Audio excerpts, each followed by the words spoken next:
What's going on, everybody? My name is Ben and welcome back to the bench, guys, for another episode for our J2M3 Raiden. This is the 1/48 scale kit by Hasegawa. Today we're going to go ahead and finish it off. Now, last episode we have everything nicely gloss coated. We're going to go ahead and move over now to decals. And really, honestly, we have about like 7 decals to put on. We hardly have anything really. Just some tactical numbers, a data plate on the side of the aircraft, and then a couple of odds and ends here and there. So we're just going to push forward, jump right on in, get these decals down, get them applied, using our standard tried and true method of microsol and microset, and see how it turns out. So into that first time lapse, guys, let's push forward, see what we can do.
All right, everybody, we are back and I have gone ahead and done a little bit of assembly there. We went ahead and painted the exhaust stacks and we have those ready to go. But now we're going to go ahead and move on to chipping. And I'm going to try something I've never really done before, and that's I'm going to use a paintbrush and I'm going to try to do a little bit of paint chipping. Now, I'm starting off here with a very light green and I'm just going ahead and making little scratches and little fine chips here and there using that light green color. Once I have enough light green in different areas, I'll come back and I'll add maybe a little bit of maybe some silver so that they feel a little bit more like actual chips. I'm not going to go too crazy though. I mentioned it a couple episodes ago and I'll mention it again here. I don't really like the heavily weathered and distressed Japanese aircraft. I like to go ahead and keep them maybe a little bit used, but not really just completely disheveled like you see towards the end of the war. I'm going to go ahead and try to keep my chips to localized areas, like for example around the wing root, maybe the ammo bays, try to get some of the engine covers done as well, and I think that should be enough to get this thing looking the part.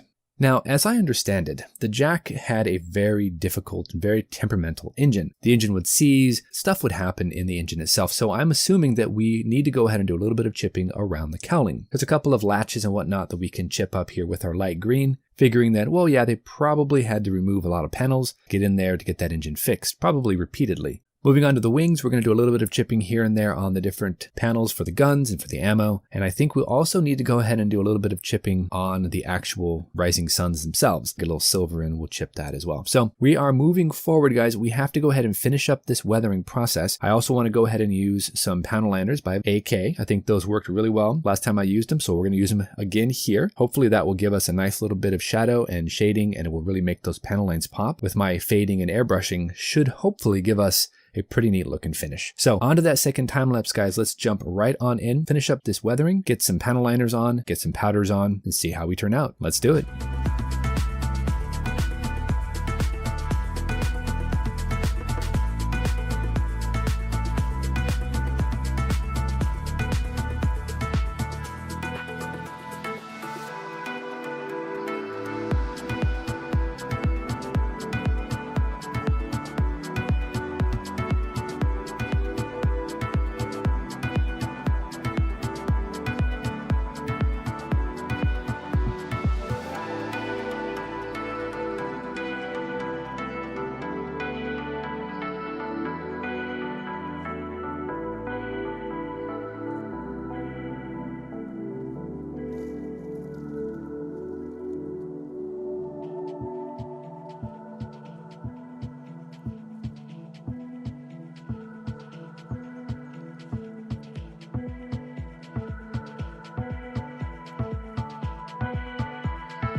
All right, everybody, we are back, and after 8 episodes, guys, we are finally finished with our J2M3 Raiden, and here it is. I really enjoyed this kit. First and foremost, it's a Hasegawa, so it went together beautifully. I did do a little bit of extra work here and there, added in some seat belts, as well as added in some wiring on that rear decking right there for the radio. So I did a little bit of customization, not a whole lot, just a little bit. I really had a good time with this kit. Mostly, I wanted to really kind of focus on airbrushing, try to see if I couldn't learn some new techniques. And I think, honestly, I'm getting much better at the pre-shade, much better at post-shade. I actually painted on those national markings, fade out the different panels, so I think it turned out pretty decently. Getting a close-up here, you can see that I tried very hard to go ahead and keep demarcation lines very clean, but also try to fade things out here and there by giving a little bit of extra accent to different panel lines. I really wanted to give this a little bit of a weathered appearance, but I didn't want to go crazy with it. Now, I am actually glad that I painted on all the national markings, but I did not paint on the tail codes.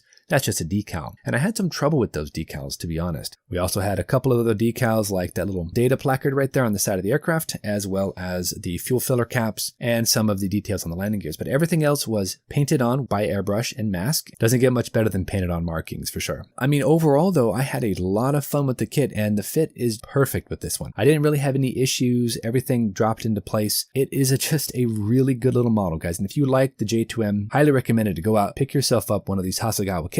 They make a couple different versions of them, a little bit of an obscure aircraft, and I think you would have a lot of fun with it, personally. Now, in terms of weathering, I went ahead and I used an AK panel liner to go ahead and act as a sludge wash for the entire top side of the aircraft. I went ahead and did a little bit of dusting with some AIM weathering powder, kind of pulling that gun dust across by the cannons, and I did a little bit of oil washes here and there with some of my oil paints, just a little bit, barely enough to mention. And that really helped to kind of pop different lines and to really make that detail show up. I guess I could have done a little bit more weathering on the undersurface of the aircraft. As it is, I just did a little bit of gun dusting here and there, nothing really too crazy. But I think overall, I'm happy with it. It's a great little model. It went together beautifully. I was able to really push forward and work with my airbrush and try post-shade and pre-shade, really focus on thinning out my paint, allowing that undersurface detail to show through the paint. I think it actually is a step in the right direction for sure. But that's it, guys. We are finished up with our J2M. We have a couple other kits lined up in the woodworks, coming out maybe in a week or so with a new build series. But until then, you know the drill. Go out there, get yourself some bench time, have some fun, build something cool, and we'll see you back here on the next episode of Ben Builds. Thanks so much, everybody. Take care.